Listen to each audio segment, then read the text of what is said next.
오늘 본문의 말씀을 통해서 베데스다의 항이라고 하는 말씀의 제목으로 함께 은혜를 나누고자 합니다. 오늘이 3.1절 기념 주일로 지키게 됩니다. 1919년에 있었던 그 3.1 만세운동이 1945년 8월 15일 광복절로 이어지게 되는 결정적인 계기를 갖게 되었죠. 우리 민족의 서러움은 뭐였냐면 나라를 가지고 있었지만 나라의 주권을 잃어버린 상황에 놓였었지. 그래서 이 주권을 회복하기 위한 그 독립을 위해서 힘썼던 순국 선현들을 우리가 돌아보면서 우리가 다시 한번 과연 우리는 이 나라 민족을 위해서 얼마나 기도하고 있는가를 돌아볼 수 있는 시간이 됐으면 좋겠습니다. 그래서 아직까지 우리 나라와 민족이 회복되어져야 할 것들이 있거든요. 남과 북이 이제 화해가 되어지고 이제 무기를 다 내려놓고 평화롭게 같이 공존할 수 있는 그런 세상이 올 수 있도록 우리가 함께 기도해야 되겠습니다. 북한의 저 지하에서는 아직도 정말 두려움과 초조함 속에서 예배하는 이들도 있거든요. 얼마 전에 제가 신이 보낸 사람이라고 하는 영화를 보았는데 참혹하게 그렇게 고통을 받으면서 자기 신앙을 지키는 치학교회 성도들이, 가정교회 성도들이 얼마나 많은지 그들의 모습을 보니까 정말 하루속히 통일이 되어야 되겠구나, 그런 마음을 갖습니다.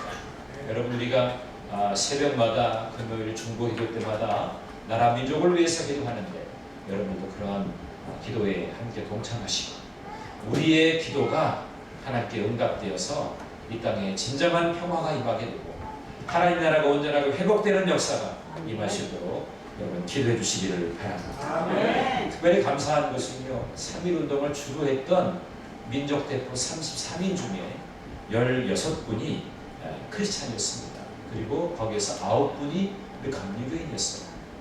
그리고 그 모든 일을 주도적으로 이끌었던 교회가 상동교회, 정동교회, 중앙 감리교회였습니다.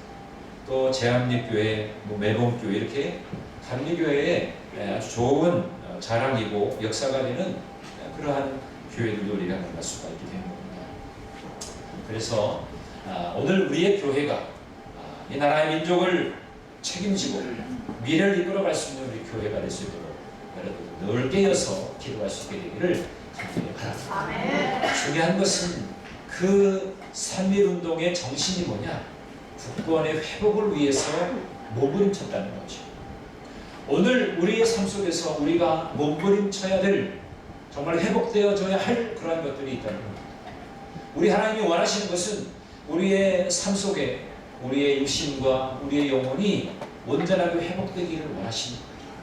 오늘 이따가 성찬도 하겠지만 주님이 살과 피를 우리에게 다 내어주시면서 우리가 회복되기를 원하셨습니다. 예수님께서는 공생애를 시작하시고 3년 동안의 그 기간 동안에 말씀을 전하시고 가르치시고 병들을 고쳐주셨어요. 이것을 한마디로 우리가 요약하면 회복이라는 메시지입니다. 예수님은 이 땅에 회복을 위해서 오셨어요. 그렇다고 하면 하나님이 우리에게 정말 원하시는 것은 뭐냐?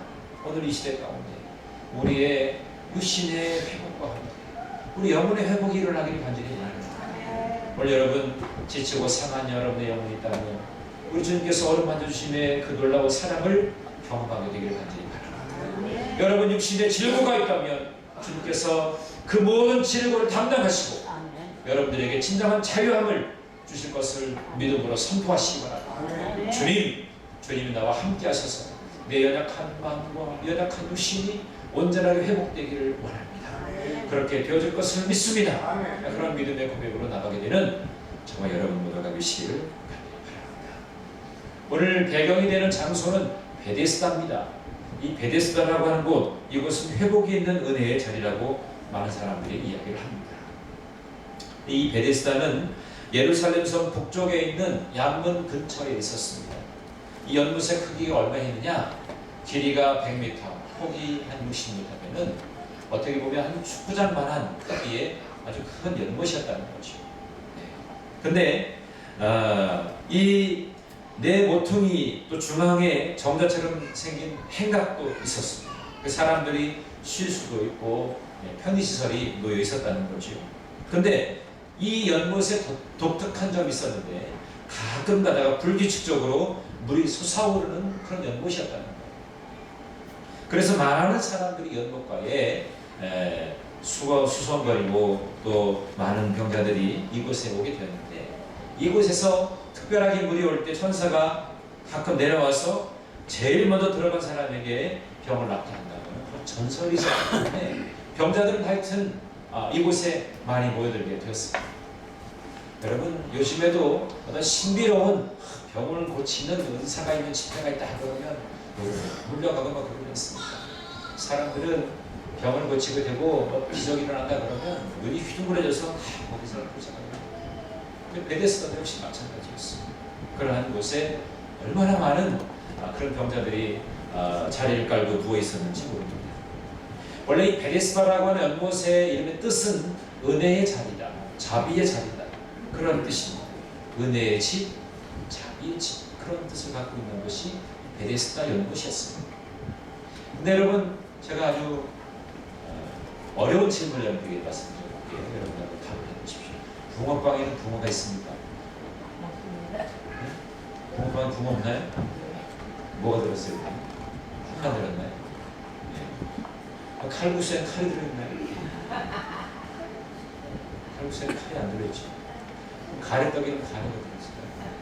빈대떡에는 빈대가 있죠. 마찬가지로 이 베데스다가 은혜의 집이었는데, 은혜의 집이면 거기가 은혜가 있어야 되잖아. 그런데 이 이름에 걸맞지 않게 거기에는 은혜가 없었어요. 어쩌면 절망의 집이 맞았어요. 왜냐하면 사람들이 그렇게 병자들이 잔뜩 놓여 있었는데 물이 그것도 불규칙하게 일어나니까 언제 어느 순간에 그 물이 일어나는지도 몰랐고, 더군다나 자신이 물이 막 요동할 때에 바로 제일 먼저 들어가야 되는데 제일 먼저 들어가는 타이밍을 맞출 수 있는 것도 아니에요. 그러니까 물론 들어가는 사람에게는 전설에 의해서 고침받을 수 있는 사람이 있었을지 모르겠지만 그것은 극히 드물었다는 거죠. 그러니까 다른 사람이 혹시나 고쳐지는 모습을 보면서 그렇지 않은 사람들은 절망에 빠진 거죠.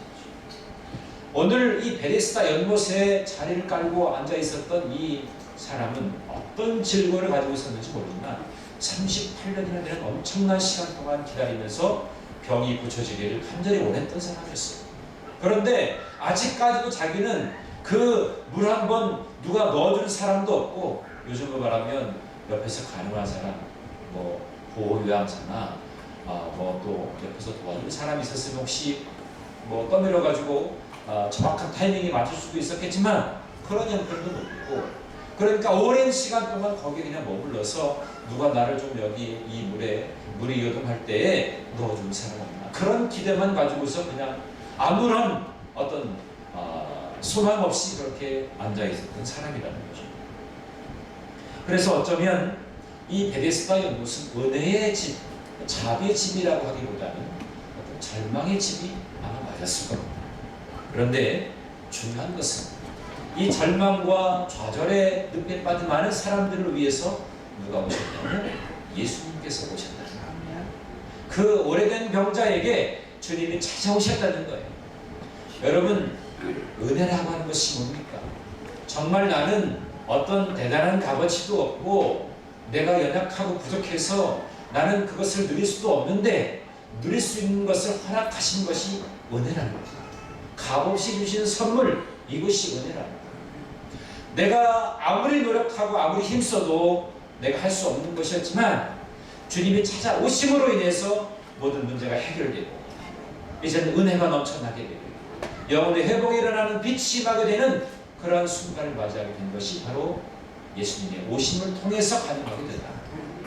그래서 이 원래의 본질을 회복하게 됩니다. 그러니까 베데스다가 은혜의 집인데 주님이 오셔야만이 그것이 은혜의 집이 되는 줄로 믿습니다. 오늘 우리 교회가 저는 베데스다의 연못이 되길 바랍니다. 그리고 이곳에 그냥 연못으로만 끝나는 것이 아니라 거기에 주님이 오셔서 우리 한 영혼 한 영혼을 만져주시고 회복해 하시고 치유케 하셔서 모두가 온전한 주님의 형상으로 온전하게 회복되어지는 역사를 경험하게 되는 그런 교회가 되기를 간절히 바랍니다. 여러분, 여러분이 성전의 문을 열고 들어오실 때마다 주님, 저를 만져 주옵소서. 아멘. 내가 기댈 것은 주님밖에 없어. 내 몸과 마음의 상한 마음, 내 육신의 질고를 어루만져 주시고 강건케 하여 주옵소서. 회복해내지는 역사가 허락하여 주시옵소서. 그렇게 기도하면서 여러분 이 교회에 들어오실 수 있기를 간절히 바랍니다. 오늘 회복이 있는 이 은혜의 자리, 베데스다에 어떠한 은혜가 임하게 되느냐? 첫 번째로는 먼저 찾아오시는 은혜가 있었다. 한번 따라해 볼까요? 먼저 찾아오는 은혜가 있었다. 먼저 찾아오는 은혜가 있었다. 주님이 먼저 찾아오셨습니다. 아멘. 오늘 본문 1절과 2절의 말씀을 보니까 이렇게 말씀하고 있어요. 자, 1절과 2절의 말씀을 우리 함께 읽어보겠습니다.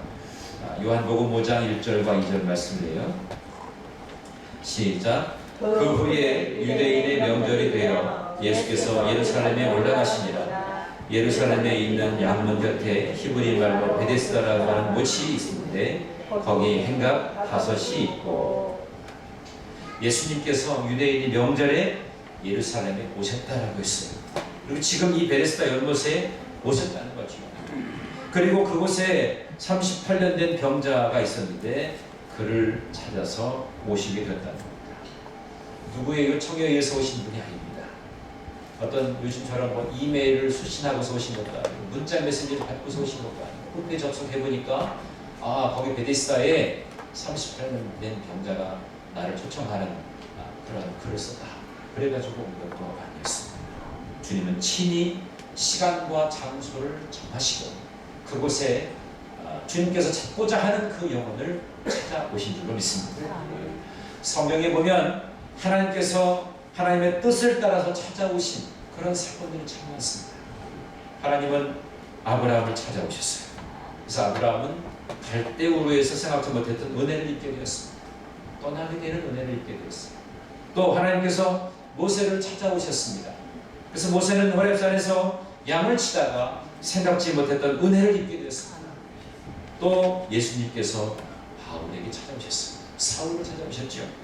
그래서 예수 믿는 사람을 체포하러 가다가 생각지 않았던 은혜를 경험하게 되고 예수를 위해서 자기의 생명을 들여서 복음 전하는 일을 위해서 힘쓰게 되었던 그러한 바울을 보게 되는 겁니다. 오늘 이 시간에 주님께서는 여러분들을 찾아오셨습니다. 지치고 상처 입고 무거운 짐을 가지고 두려움 가운데 있는 여러분들을 찾아오신 줄로 믿습니다. 그렇습니다. 주님께서는 나를 사랑하셨기 때문에 나를 늘 생각하시고 늘 연구하시고 나에게 필요한 은혜를 베풀어 주신 줄 믿습니다. 그것이 우리의 삶의 간증이 되기를 간절히 바랍니다.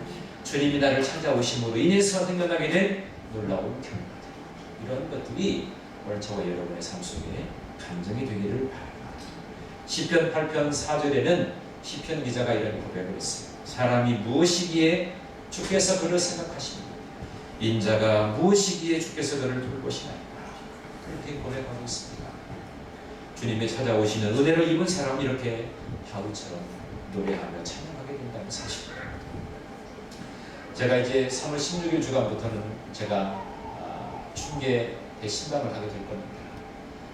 한 가정 제가 가정을 신방하면서 그 가정에 필요한 말씀들을 준비하고, 그래서 하나님을 함께 대동해드리고 제가 하나님과 함께 여러분 가정을 방문해서 여러분에게 말씀을 함께 나누고 함께 회복을 위한 또 예배를 드리게 될 것입니다.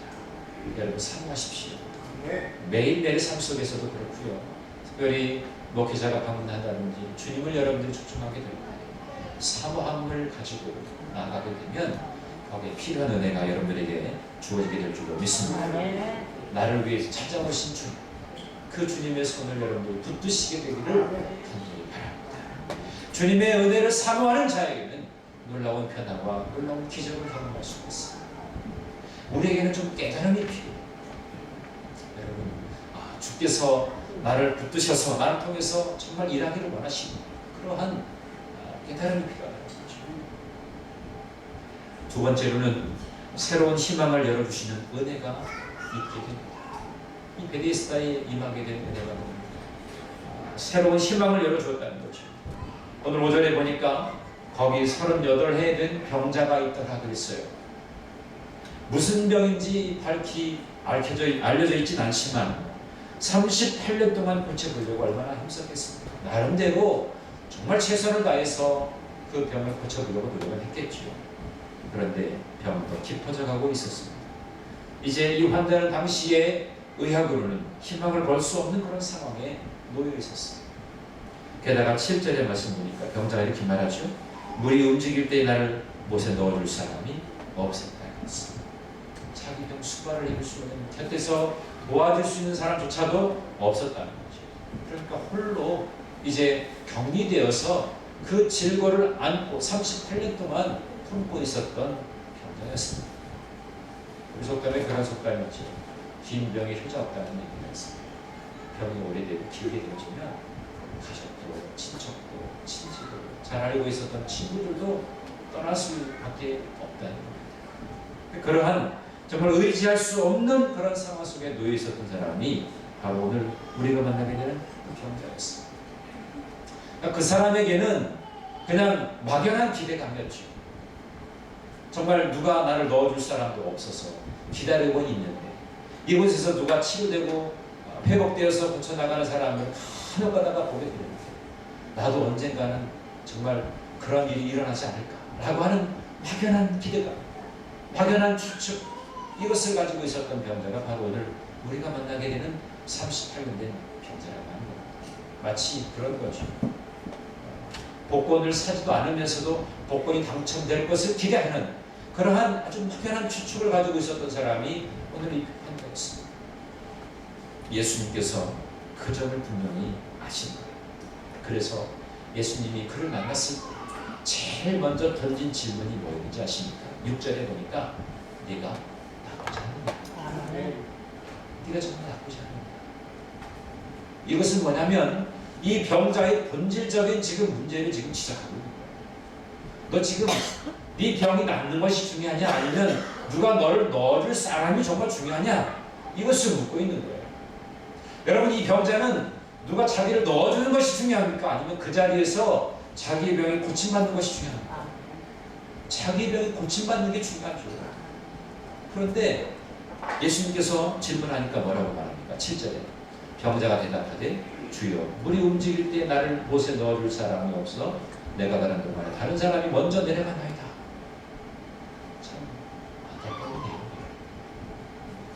지금 예수님께서 지금 선포하셨을 때 주님 제가 낫길 원합니다. 그러면 그 믿음을 바로 그냥 나올 수가 있는 거죠. 지금 자기의 지금 본질적인 문제까지도 이제는 희석되었어요. 내가 고침받아야 되는 것이 중요한 것이 아니라 내가 저 연못에 들어가는 것이 더 중요한 문제가 된다는 거예요. 이렇게 잘못된 그러한 상상을 가지고 있었던 병자, 그에게 주님이 찾아오셔서 그를 고쳐주셨습니다. 여러분, 우리 주님께서는 우리의 본질을 분명하게 찾기 위해서 내가 이 땅에 왜 존재하는지, 내가 이 땅에 무엇을 위해서 살아가는지 하면서 먼저 우리에게 여쭙습니다. 너 하루하루 살아가는 것이 어떤 의미가 있니? 그렇게 주님이 우리에게 물어보신다면 여러분은 뭐라고 말씀드릴 수가 있겠습니까? 그저 그냥 되는 대로 살아가는 거죠. 그러면 그냥 되는 대로 그냥 의미 없이 그냥 시간을 한다고 합니다. 그러나 나의 문제를 찾는다고 하면 내가 이 땅에 존재해야 되는 이유에 대해서 분명하게 내 자의식을 갖고 있다면 당당하게 얘기할 수 있습니다. 주님, 나는 주님의 영광을 위해 살아갑니다. 내가 가정에서나 일터에서 일하는 모든 것도 주님의 영광을 위해서랍니다. 그러면 생각해 보세요. 주님의 영광을 위해 살아간다고 하는 나의 고백을 주께서 들으신다고 하면 내 삶에 주님께서 날마다 부어주시는 은혜가 있지 않겠습니까? 절대적인 희망을 우리에게 부어주시는 줄로 믿습니다. 여러분, 먼저 찾아오시고 우리에게 필요한 은혜를 채우시기 위해서 새로운 희망을 열어주시는 그 주님을 여러분 모두가 만나시게 되기를 바랍니다. 제가 이번 주간에 좀 상담을 참 많이 했어요. 어제도 제가 아침부터 제가 오후까지 생각지 않았던 분들을 만나게 되고 이야기를 하면서 주님이 정말 일하시면 이런 놀라운 일들이 일어나게 되는구나, 그러한 마음을 갖게 되었습니다. 우리 교회에 새벽마다 반주를 하는 장로가 왔습니다. 우리 교회는 인천에 다니는 장로인데 참 감사해요. 새벽에 제단을 드리면서 반주까지 해주니까 참 감사하죠. 근데 그 자매의 마음속에 간절한 소원이 있어요. 뭐냐면 자녀를 갖고 싶어요. 결혼을 했는데 오랫동안 자녀를 갖지 못하고 있었어요. 우연한 기회에 제가 제자를 하게 됐고, 그래서 어제는 그 자매를 위해서 이야기하는 것이 아니라 우리 몇 주 전에 우리 교회 형님들 오늘 아침에 문자가 왔어요. 영구 형제가 회사 급한 일 때문에 출근 때문에 교회 못 온다고 죄송합니다 문자를 보냈는데, 그 형제의 결혼 때문에 이제 여러 가지 상의할 것들이 차이 나가지고 어제 그 상담을 하다가 이제 다 끝나고 이제 제가 기도를 하고 보내려고 하는데, 이 자매의 가정을 위해서 정말 성령께서 강력하게 기도하라고 하는 사인을 주셨어요. 그래서 하나님께서 이 가정에 일하시기를 원하시는 분께, 그러면서 제가 생명의 씨가 이 가정에 떨어지게 하시고 하나님께서 귀한 아이를 보내주실 줄 믿습니다. 순구하고 기도를 했습니다. 그리고 이제 1시에 우리 지방 교육자 전수사님이 결혼식에 있어서 결혼식에 가는데, 감사님 차를 타고 같이 가는데 문자가 왔습니다. 그 반주자한테 문자가 왔어요. 목사님, 제가 조그마한 병원에 갔다 왔는데 임신이 있다. 몇 년 만에 임신이에요. 근데 감사하기도 하고 한편으로는 정말 잘 더 기도해야 되겠다. 왜냐하면 이 자매가 염색체가 조금 문제가 있어요. 임신을 몇 번 했었는데 계속해서 안 되더라고요. 그래서 하나님께서 이 가정에 올 한해 하나님께서 일하실 부분이 되고, 그래서 염색체도 정상적으로 건강한 아이가 출생하기를 하신 하나님 뜻이겠구나, 그러한 소망을 가지고 믿음을 가지고 우리의 삶의 희망을 열어주시는 그분을 붙잡을 때는 하나님이 일하시는 분이 있습니다. 도저히 사람으로서는, 우리 인간으로서는 상상할 수 없는 일이지만 하나님이 하시고자 하면 놀라운 일이 일어납니다. 생명을 주장하시는 분은 우리 하나님이십니다. 내가 살고 내가 죽는 것, 내가 병든 것에서 내가 나음을 얻는 것, 이 모든 것의 주권이 우리 주님께 있음을 여러분 기억하시고 여러분의 믿음을 보이십시오. 본질을 보이십시오. 오늘 이 병자에 만약에 제가 주님이었다면, 그래? 그러면 너를 밀어줄 사람은 그냥 기다려라, 그러고서 그냥 갔을지 모르겠어요. 이 사람에게는 자기가 이 못에 지금 정확한 타이밍에 넣어줄 사람은 지금 바람이 섰습니다. 낳는 것은 지금 딴 데가 있고 지금 넣어줄 사람을 기대하고 있었으니까, 오늘 주님은 그런 그의 영혼에 가슴 저린 그 상처까지 품어주시면서 그에게 나음을 있게 하는 은혜를 부어주신 줄로 믿습니다. 예수님은 우리에게 희망을 주십니다. 그래서 볼지어다 내가 세상 끝날까지 너희와 항상 함께 있으리라, 그렇게 말씀하셨습니다. 여러분, 우리에게 찾아오셔서 참된 희망을 주시는 그 주님을 날마다 경험하게 되시기를 간절히 바랍니다. 마지막 세 번째는 온전히 치유하시는 은혜. 주님을 만난 인생은 온전하게 치유됨을 경험하게 되는 줄로 믿습니다. 오늘 8절과 9절의 말씀 보니까 뭐라고 말씀합니까? 예수께서 이르시되 일어나 내 자리를 들고 걸어가라. 그 사람이 곧 나아서 자리를 들고 걸어가라. 여러분, 이 병자에게 자리라고 하는 것은 뭡니까? 이 자리는 이 연약한 육신을 떠받쳐주고 있는 하나의 보금자리죠.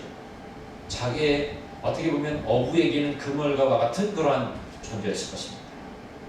밤에는 그것을 덮고 자기도 하고 낮에는 그것을 깔고 앉아있는 그런 자리가 되죠. 근데 주님께서는 그에게 내 자리를 들고 걸어가라는 것입니다. 네가 가지고 있는 이 자리는 더 이상 필요하지 않다. 주님을 만난 인생은 내 세상적인 배경이나 내가 품고 있었던, 가지고 있었던 세상적인 것들이 쓸모없다는 거예요. 주님을 만나면 주님이 모든 것을 해결해 주시는 은혜가 있다는 것입니다. 그래서 온전한 치유를 부어주시는 줄 믿습니다. 우리가 주님을 온전히 만나면 주님이 나를 온전하게 치유해 주시는 줄로 믿습니다. 오늘 여러분 말씀 들으시면서 주님은 선포하십니다. 여러분이 선포하십니다. 내 자리를 들고 걸어가라. 너의 숱한 문제를 가지고서 이제는 다 들고 이제 걸어가라. 뛰어가라. 그렇게 우리에게 말씀하시는 것입니다. 여러분이 아직까지도 그래도 주님을 내가 경배하고 예배한다고 하지만 내 세상적인 배경을 붙잡고 있는 것들 있잖아요. 그래 주님, 나 그래도 그걸 가지고 주님 따를 거예요. 나 여기 자리 가지고 나 주님 따를 거예요. 이게 우리 모습. 지극히 힘든 모습. 믿음의 사람은 그물이 더 이상 필요하지 않습니다. 그 내가 깔고 있었던 그 세상적인 모든 배경이나 그런 것들이 나에게 중요한 것은 주님이 다 알아서 책임지십니다. 주님이 베풀어 주시는 그 은혜를 사모할 때에 그 나머지 모든 것들은 다 해결해 줍니다. 여러분, 솔로몬이 하나님께 무엇을 구했습니까? 지혜를 구했어요. 지혜를 구했더니 하나님 그 나머지 것들은 책임져 주시잖아요. 우리가 본질적으로 바른 것을 구할 때 하나님께서는 그 나머지 것들은 더불어 책임져 주십니다. 그런데 우리는 자꾸 본질을 상실해가고 나머지 것들에 관심이 가요. 제가 제 아내한테 항상 시청구를 듣는 얘기가 있어요. 가끔 마트에 가서 커피를 살 때 커피보다도 커피에 붙어 달린 그 병, 그 뭐 라겐나 이런 것에 관심이 둬서 그것을 기억한다는 거예요.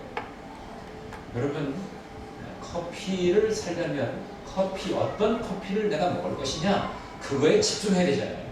그 옆에 붙어 달린 그 상품이 중요한 게 아니라는 거예요. 그 사람은 컴퓨터를 샀어요. 왜 샀냐고 했더니 컴퓨터하고 같이 주는 CD가 마음에 들어가지고 CD를 구동하려면 컴퓨터가 필요해서 그래서 컴퓨터를 샀다는 사람도 있어요. 참 어리석은 거죠. 본질이 뭐냐? 내가 주님을 찾고 내가 주님을 의지해야 될 그 본질이 뭐냐? 이것이 내 안에 정리가 되어지면 그 나머지 것들은 주님께서 책임을 주신다는 거예요. 여러분, 그런 은혜가 있게 되기를 바랍니다. 제가 이제 시간이 지나면서 제가 나이를 조금씩 이제 먹어가니까 나이를 먹어가면서 같이 붙어다니는 것이 이제 제 몸에 살들이 붙게 되더라고요. 참 살들이 좀 떨어져갔으면 좋겠는데 이 살이 나하고 이혼했으면 좋겠는데 얘네들이 자꾸 사자고 자꾸 동거하자고 자꾸 그래서 자꾸만 고민입니다. 그래서 이제 20대 때는 제가 제 몸무게를 마음대로 조정할 수 없어요. 30대에는 이 협조를 잘 안 하고 40대 넘어가니까 이제는 찰싹 달라붙어요. 여러분, 그 어렸을 때 그 논에서 모내기를 하면은 거머리지 않고 그걸 한번 딱 굴러다 발로 붙으면 안 떨어져요. 안 떨어져요, 이 살이. 그래가지고 이번에도 검진하는데 목사님 하려면 건강하신 거예요. 좀 살만 조금 줄였으면 좋겠습니다. 저한테는 조금이라고 하는데 제가 몸무게를 보니까 이게 조금이 아니에요. 생명을 걸고 목숨을 걸고 빼야 되는 거예요. 그래서 세 가지를 얘기하더라고요. 첫 번째는 뭐냐면 적게 그리고 두 번째가 충분하게 자고 세 번째가 적당하게 운동하고. 제가 옛날부터 잘 아는 거였어요. 근데 잘 알면서 잘 안 되는 거잖아요. 건강을 유지하려면 내가 지켜야 될 것이 있어요. 내가 정말 목숨처럼 붙들어야 하거든요. 이게 나를 건강한 체질로 바꿔주는 거예요. 우리의 영혼의 건강함도 체질이 바꾸려면 내가 결단하고 내가 붙들어야 될 것이 있어요. 아까 우리가 예배 시작하면서 영상을 봤잖아요. 기도. 내가 생명처럼 붙들어야 되는 것은 기도입니다. 하나님은 기도하는 자를 통해서 역사하세요. 기도하지 않았는데 이루어졌다. 이런 놀라운 기적이 여러분